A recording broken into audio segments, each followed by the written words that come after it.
নমস্কার, আমি কুন্দন কুমার।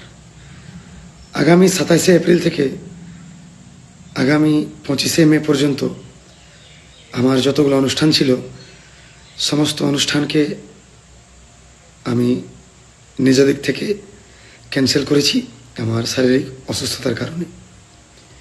বর্তমানে আমার গলার অবস্থা অনেকই খারাপ, তার জন্য ডক্টর আমাকে বলেছেন যে এখন বর্তমানে কোনো অনুষ্ঠান এবং গান করা চলবে না, তাই সমস্ত অনুষ্ঠানগুলো ক্যান্সেল করেছি।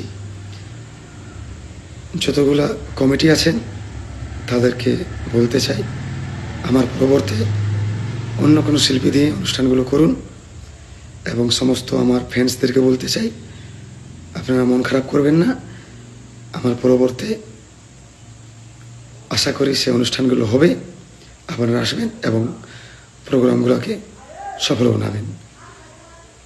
আগামী 25শে মে পর্যন্ত আমি সমস্ত প্রোগ্রাম ক্যান্সেল করেছি। নমস্কার।